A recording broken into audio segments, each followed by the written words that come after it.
Welcome to Real Vermont News.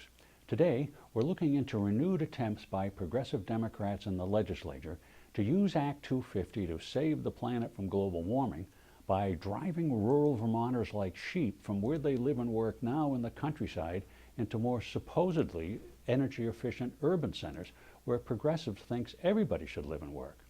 Here's correspondent Guy Page with a report. Thanks, Bob.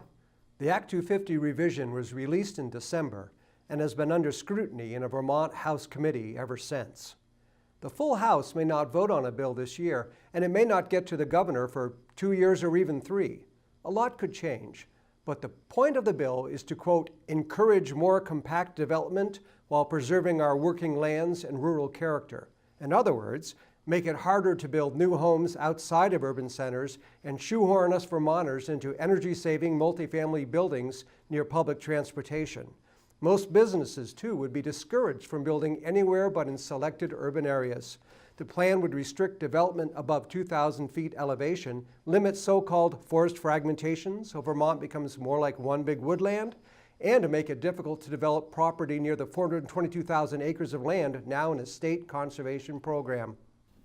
What's so unfair to working people and just economically ignorant about this is that in the midst of an affordable housing crisis, this would just increase the cost of housing. When you require super energy efficiency and try to move more people into towns and cities that already have expensive housing, the cost of housing can only go up. I wonder how many downtown areas even have enough open land for the large-scale stores required to operate in today's economy. And I don't think anyone has estimated how many bureaucrats it will take to administer and enforce all these complex rules. You're right about the bureaucrats, Bob. Montpelier would call the tune for all municipal and county development. All town and regional plans would have to conform to Act 250. Enforcing the rules and administering all the appeals is going to be enormously complex. As for that 2,000-foot elevation restriction, almost all elevations above 2,000 feet are located outside the Chittenden-Washington County corridor. So the greater Burlington area, which elects a full 1/3 of the legislature, will continue to use the rule of law heedless of the economic impacts on the rest of the state. Thanks, Guy.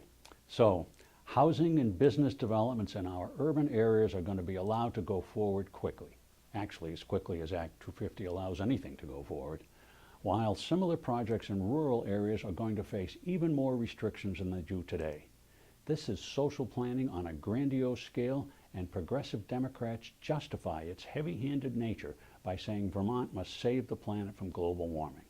If that strikes you as scientifically unjustifiable, as well as a restriction on your fundamental right as a Vermonter and an American to live and work and play where you damned well please, then like this video, click your Facebook share icon to warn your friends about yet another new assault on their freedom, and tell every legislator that you meet, you want Vermont's government to get off our backs.